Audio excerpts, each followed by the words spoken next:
Hey everyone, and welcome to our deep dive, into the world of music. Oh, yeah. It's more than just catchy tunes, as we're about to find out. Right. We're going to explore the surprising ways music impacts our health and well-being. Hmm. And we're using a fascinating article from the Thriving Threads channel as our guide. It's called The Healing Power of Music, How It Impacts Our Health. Okay. Written by Benjamin and published on November 19th, 2024. Sounds good. So it's hot off the press. Cool. I think it's easy to forget that music is like woven into, the very fabric of human existence. It is. Yeah. It's not just something we enjoy. It's something that has shaped our cultures and traditions like for millennia. It really has.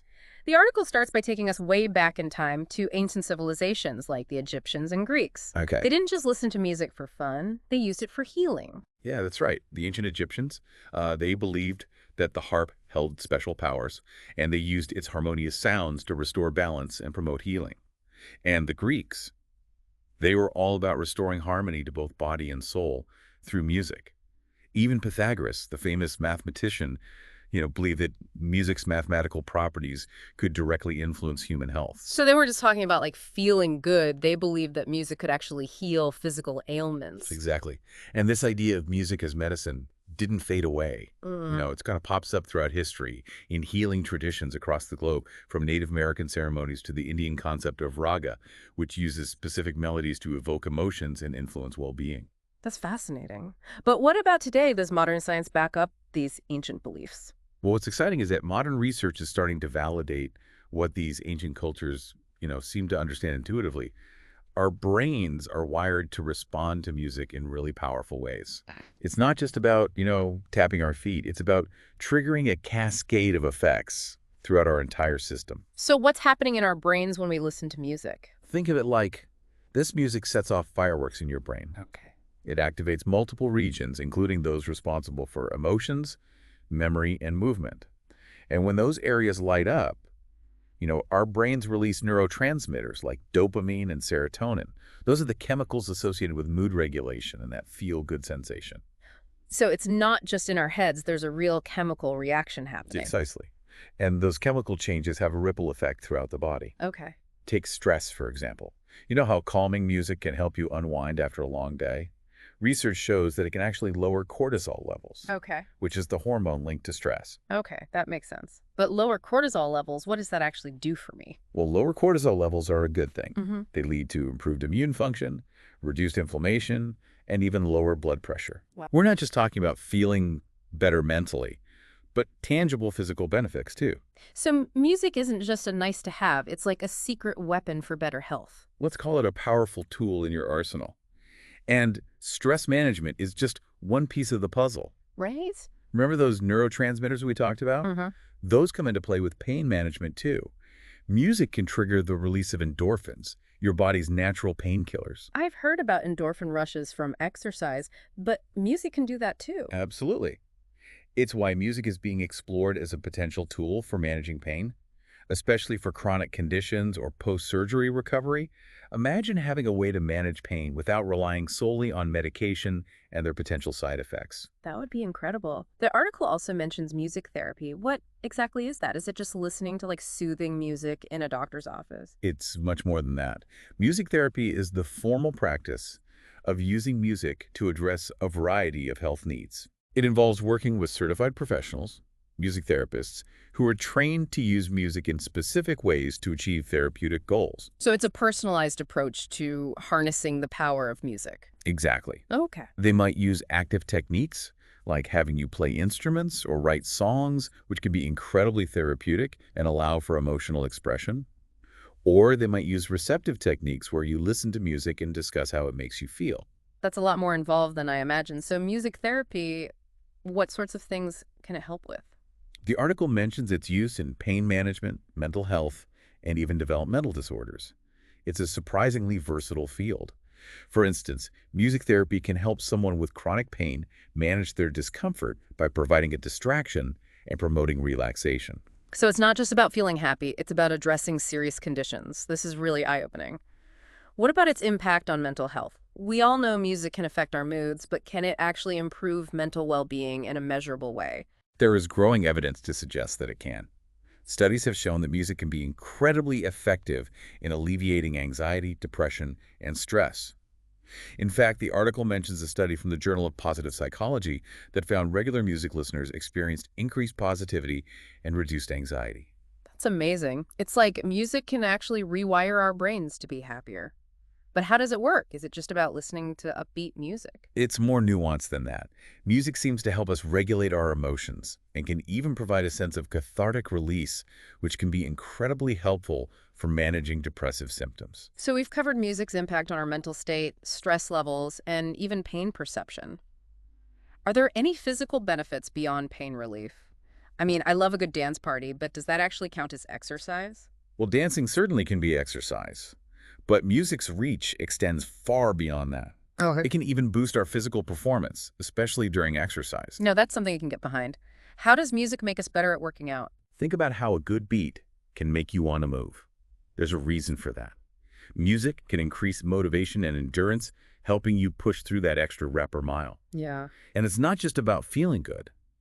Studies have shown that exercising in sync with music can actually improve stamina and performance. So syncing our workouts to music isn't just about making exercise more fun. It can actually make us better athletes. But what about recovery? Can music help with that too? Absolutely.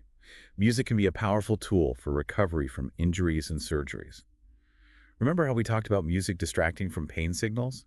That same principle applies here. Music can make the healing process more comfortable by helping patients relax and focus on something other than their discomfort. It can even help regulate breathing and heart rate. This is incredible. So far, we focused on music's impact on individuals, but what about its role in our social lives and communities? Does music play a role there too? That's a crucial aspect we can't overlook. Music acts as a powerful social glue connecting people across cultures and generations. It helps us build a sense of belonging and shared identity. You mean like how everyone sings along at a concert or dances together at a party, that kind of thing? Exactly. Think about the rituals and traditions that revolve around music. From communal singing and religious ceremonies to dancing at weddings and celebrations, music brings people together in powerful ways. And these shared musical experiences aren't just fun and entertaining, they're actually good for our health. Wait, how so? Just being around other music lovers makes us healthier. Research has shown that people who actively participate in musical activities with others, like singing in a choir or playing in a band, tend to have better mental and physical health. So joining a community choir could be the key to a longer, healthier life. That's amazing. But why? What is it about music that creates such strong social bonds? Well, there are a few factors at play. First, music provides a shared language that transcends cultural and linguistic barriers. Yeah. It allows us to connect with others on an emotional level, even if we don't speak the same language. It's like music creates an instant connection that words sometimes can't express. That's a great point. And second, music making often involves synchronized movement and coordination, which can create a sense of unity and togetherness. Think about dancing together at a concert or clapping along to the beat of a song. It's like everyone is moving as one. Right. And that sense of synchronized movement can actually trigger the release of endorphins, those feel-good chemicals we talked about earlier. So it's not just the music itself that makes us feel good. It's the shared experience of making music with others. That's a big part of it. And finally, music provides a sense of belonging and shared identity. When we sing or play music with others, we become part of something larger than ourselves. It's like we're all part of the same orchestra, contributing our individual voices to create something beautiful and harmonious. And that feeling of belonging is crucial for our mental and emotional well-being. It gives us a sense of purpose and connection. I love that analogy. It really highlights the importance of fostering these communal musical experiences in our lives. So what advice would you give to someone who wants to incorporate more music into their life, not just for individual enjoyment, but for those social and health benefits we've been talking about? Well, I think it's about finding opportunities to make music with others. You could be joining a choir, taking a group music class, attending a drumming circle, or even just jamming out with friends in your living room. Even if you're not a professional musician, there are still ways to connect with others through music. Absolutely. And don't be afraid to step outside of your comfort zone. Try something new, experiment with the different genres, and be open to the unexpected connections you might make. It's all about embracing the joy and power of music as a shared experience. That's great advice. And I think it leads perfectly into the next part of our discussion. Let's dive into the article's specific recommendations for incorporating music into everyday life and explore how you can tailor these strategies to fit your own needs and preferences. That sounds like a plan. Let's take a deeper look at how you can personalize your musical journey for optimal well-being. One of the things that really stood out to me in the article was the discussion of music therapy as a formal practice. It's not just about, passively listening to music. It's about actively engaging with it under the guidance of a trained professional. That's so interesting. I have to admit, I don't really know much about music therapy. What exactly does a session look like? Well, as the article explains, it really depends on the individual's needs and goals. Music therapists are trained to assess those needs and tailor their approach accordingly. So it's not a one-size-fits-all kind of thing. Not at all. Some sessions might involve active music making, like playing instruments, singing, or even songwriting. Wow. These activities can be incredibly therapeutic, allowing people to express themselves creatively and emotionally. I can see how that would be really powerful, especially for people who have difficulty expressing themselves verbally. Are there other benefits besides emotional release? Absolutely. Playing music can also help improve coordination, cognitive function, and even physical strength. Wow. It really is a holistic approach that engages both mind and body. You mentioned receptive techniques earlier. What are those like? Those involve listening to music and discussing its impact. The therapist might guide the listener through different pieces, exploring the emotions they evoke, the memories they trigger, or the thoughts they inspire. It's a bit like guided meditation, but with music as the focal point. That sounds really intriguing. The article mentioned that music therapy can be used for a wide range of issues, from pain management to mental health and developmental disorders. It's amazing how versatile it is. It really is. Think about how music can help someone with chronic pain manage their discomfort by providing a distraction and promoting relaxation, or how it can help someone with anxiety find a sense of calm and peace. And for children with developmental disorders, music can be a powerful tool for communication and social interaction. Exactly. Music therapy can help them develop their language skills, improve their motor coordination, and build social connections. It's clear that music therapy has the potential to make a real difference in people's lives. But can anyone benefit from it, or do you need to have some kind of musical background? That's the beauty of it. You don't have to be a musician to benefit from music therapy. It's accessible to people of all ages and abilities. This deep dive has definitely piqued my interest in music therapy. I'm starting to see how it can be so much more than just a fun activity. It's a powerful tool for healing and transformation. And as the field continues to grow and evolve, I'm excited to see how it will be used to improve people's lives in even more innovative ways. As we're talking about the therapeutic benefits of music, I keep thinking about how music affects us on a more personal level. Yeah, It's not just about formal therapy sessions, it's about how music weaves its way into our everyday lives. that's a great point. The article touches on the social and cultural aspects of music, and it's clear that music plays a vital role in our sense of belonging and community. Think about the rituals and traditions that revolve around music. From communal singing and religious ceremonies to dancing at weddings and celebrations, music brings people together in such powerful ways. It's true. And these shared musical experiences aren't just fun and entertaining.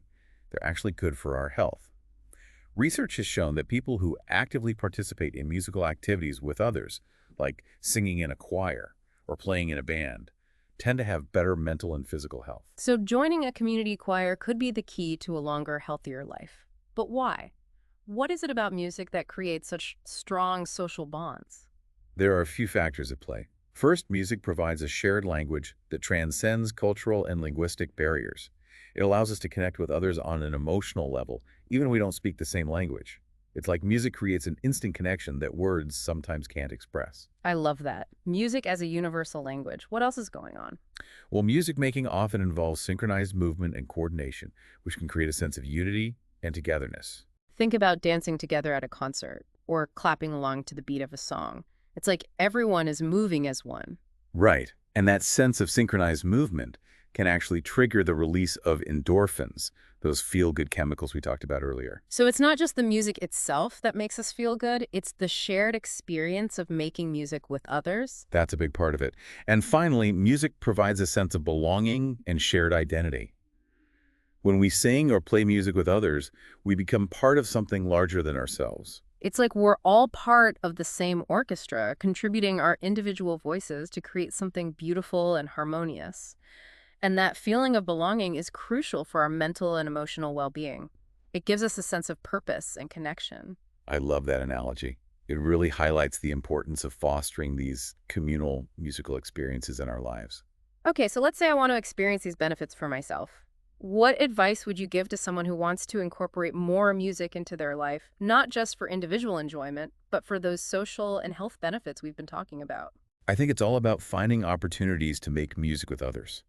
It could be joining a choir, taking a group music class, attending a drumming circle, or even just jamming out with friends in your living room. The key is to find something that feels fun and engaging for you. I love that. It doesn't have to be complicated or require any special skills. Exactly. Even if you're not a professional musician, there are still plenty of ways to connect with others through music. And don't be afraid to step outside of your comfort zone. Try something new, experiment with different genres, and be open to the unexpected connections you might make. It's all about embracing the joy and power of music as a shared experience. This has been so eye-opening, but let's get practical. Okay. The article mentions some specific tips for incorporating music into daily life. Are there any that really resonated with you? Absolutely. One of the simplest, yet most powerful suggestions is to create tailored playlists for different activities. Oh, It's like having a soundtrack for your life. Need a boost of energy for your workout?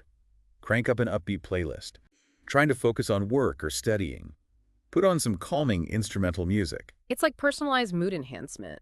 What about using music for relaxation and stress management? The article highly recommends incorporating calming music into relaxation practices like meditation or yoga. And if you're feeling anxious or down, try listening to uplifting music to shift your mode. It's like having a personalized therapy session at your fingertips. These are great tips. I'm already thinking about how I can use music more intentionally in my daily life. That's fantastic. And remember, music can also be a powerful tool for addressing specific health challenges. For example, if you struggle with chronic pain or insomnia, there's evidence that music can help with those too. So there's really a musical solution for just about everything. Well, maybe not everything, but it's clear that music has a remarkable ability to influence our well-being in ways we're only beginning to understand. I completely agree. This deep dive has definitely opened my eyes to the incredible power of music. It's so much more than just something that sounds good. It's a force that can heal, connect, and inspire us. And as research continues, I'm sure we'll uncover even more amazing ways to harness music's potential for a healthier and happier life. This conversation has been incredibly insightful. As we wrap up this deep dive, I'd love to hear your final thoughts on what you think is the most important takeaway from this exploration of music and well-being. That's a great question. I think the most important takeaway is that music is not just a form of entertainment. It's a fundamental aspect of the human experience with profound potential to enhance our lives. Whether we're tapping into its ancient wisdom, exploring its modern applications in therapy, or simply enjoying a favorite tune, music has the power to heal, connect, and inspire us. Embrace it. Beautifully said. I think that's the perfect note to end on. Thank you for joining us on this sonic adventure. We hope you've discovered the amazing potential music holds to enhance your health and happiness. Until next time, keep the music playing. This has been amazing, like a really amazing journey exploring the power of music. I feel like I've gained a whole new appreciation for something I thought I already knew pretty well. It's amazing, isn't it? Music is often seen as just entertainment, Yeah. but it's so much more than that. It's this incredible force that can heal and connect and inspire us. And the evidence supporting its therapeutic power comes from both ancient wisdom and modern science, which I find fascinating. It really is like those two worlds are coming together to reveal just how deep music's impact truly is. Our guide for this deep dive, the article from the Thriving Threads channel, concludes with a call for more research into the applications of music and health. It seems like we're just scratching the surface of what's possible. Absolutely. There's still so much to learn about how different types of music affect us, how music can be personalized for therapeutic purposes, and how technology can be used to enhance its healing power. Imagine a future where music is seamlessly integrated into healthcare, education, and even our homes. It's an exciting vision, a future where music helps us live healthier, happier, and more connected lives. But we don't have to wait for some grand scientific breakthrough to start harnessing the power of music. We can take action today. Exactly. We can make small, conscious choices to incorporate music into our daily routines. Put on some uplifting music when you're feeling down. Listen to calming melodies when you need to de-stress. Dance with your kids in the living room. Sing along to your favorite songs in the shower. These simple acts can have a profound impact on your well-being. I love those suggestions. They're so easy to implement and can make a real difference. And for those looking for a more structured approach, the article suggests exploring music therapy. It's an option many people might not even know about. That's right. Working with a certified music therapist can provide a personalized journey of healing and self-discovery through music. It's an investment in your health that can pay dividends for years to come. This deep dive has truly been enlightening. We've uncovered music's ancient roots in healing, explored the science behind its effects on our minds and bodies, and discovered practical ways to incorporate music into our lives for greater well-being. It's been a pleasure sharing this journey with you. As we wrap up, I'd like to leave you with one final thought. Music is a gift. Embrace its power to heal, connect, and inspire you. Beautifully said. I think that's the perfect note to end on. Thank you for joining us on this sonic adventure. We hope you've discovered the amazing potential music holds to enhance your health and happiness. Until next time, keep the music playing.